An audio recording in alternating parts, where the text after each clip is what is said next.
Now can we go fishing? Yeah, we're Hello. going to go fishing. My name is Grant. While you were gone, I tried to do a tour of the outside van, like all the camp gear and stuff. And I said things like 12 volts and solar. So just so you are aware.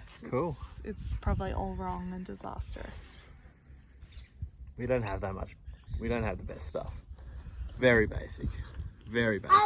Yeah, but to other people, that's only basic if you've got stuff that you consider better. To other people, like, you could be looking in and going, wow, I wish I had that. Whoa! Gotta just look at it that way. Uh, Before we left on our travels, we debated whether or not we were doing the right thing in terms of our setup. So it can be really easy to see other people's setups. I'll admit I've seen some families and I've been unbelievably jealous of, brand new van, lots of space. I also feel, and I don't know if this is true because I haven't experienced it, but I feel like with the new vans, it's a lot more convenient with the storage and some of those luxuries and facilities.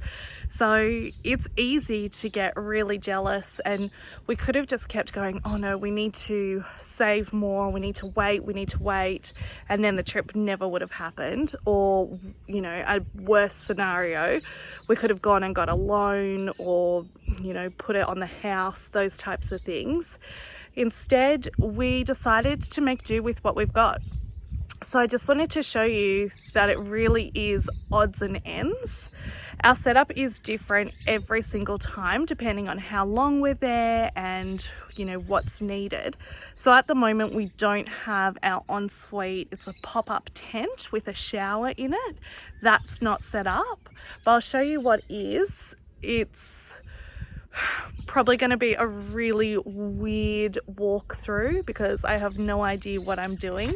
But what I wanted to get across is just, you don't need brand new and the best of the best. I've seen so many setups on our travels. Like last night we saw a guy that was sleeping in a horse float. You really do make do with what you've got, and this is what we have. We used to camp before, so all of these we've already had, like they were just sitting in the shed. A lot of them were Christmas presents from family. This van, it's 1982 Viscount. It actually came with an annex when we bought it. It was really hard and fiddly. It was heavy, bulky. We couldn't fold it up right. Don't even really know how to attach it. And to be honest, we didn't try. We didn't want to have to lug it around and take up room under our bed. So when we do a big setup, like 3 or more days, or if it's been kind of bad weather, we just have this gazebo that pops up really fast. It's a brand called Kick-Ass, and I'm not big on talking about brands because we just kind of buy whatever's good and whatever is cheap, but they've been really good. And it was on sale for like $90. Under the gazebo, so little random fact, which most people are shocked about, inside the van, we actually do not have any facilities to cook. We've got, we have a toaster and a kettle. They're kind of under the bed. We don't even really use those. Not a big coffee drinker or...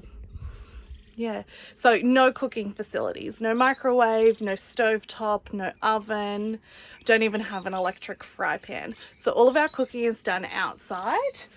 We have a Weber, which was Grant's Father's Day present last year, and we use that as a barbecue and as an oven. We have a bit of a joke going on that we're not great at using it as an oven. So if you like burnt cake, come here, visit us. And then I think this was Grant's birthday present about 2 or 3 years ago. It's just a double burner gas stovetop. So one for a fry pan and one for a pot for like pastas and rice. And then we have 2 tables. So one big table, which is like all of the cooking and prep, and then this little teeny tiny one down here. It's tiny at the moment, but it has 3 stages. So it can be a coffee table, a dining table, or a tall workbench. And for us, it is everything. It goes in the van, out the van. The boys do artwork on it. They sit at it for dinner. It just, yeah, it's brilliant size. Nothing special about a clothesline, but while I'm showing off all of our outdoor setup, may as well add that in.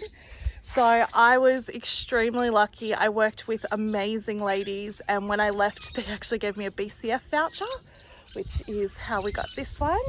And then we've just got the Aldi buckets. They come on sale every couple of months, and again, cheap as anything.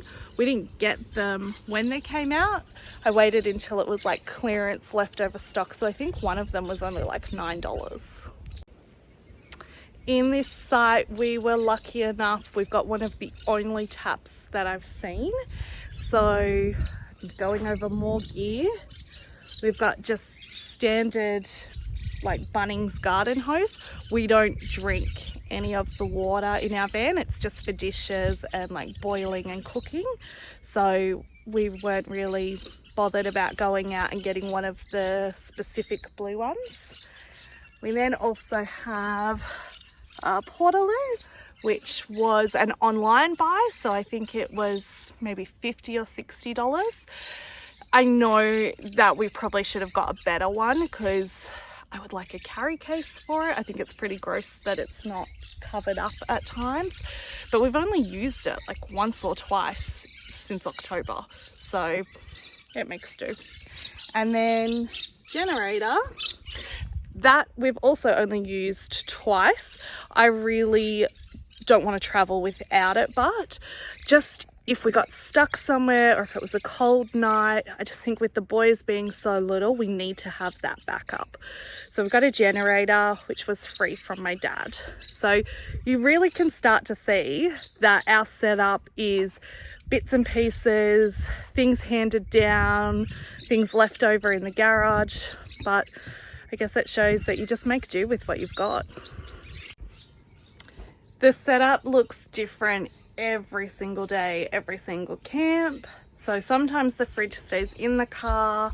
I think we've had it in the van a couple of times, maybe when it's been like really bad weather, like very hot. But for this camp in particular, our fridge is outside. So we've got our table for cooking and it just sits here. It's really hot today, so we've just got some extra insulation. But it is a 90-litre fridge and freezer. Grant probably should have done this little walkthrough because he knows all of the stats and bits and pieces. And then it just, this black cord here is taking it to the car battery and the solar panels. Again, I think Grant really should have done this because I have no idea what I'm doing. So we've got that fridge and then we have one fridge inside. Both of them are only on 12 volt, so we don't run any gas inside the van either. So yeah, no water tanks, no gas, very little solar. We just really make do. And again, I think we're having the same experience as anyone else. And for us, it's a pretty amazing one so far.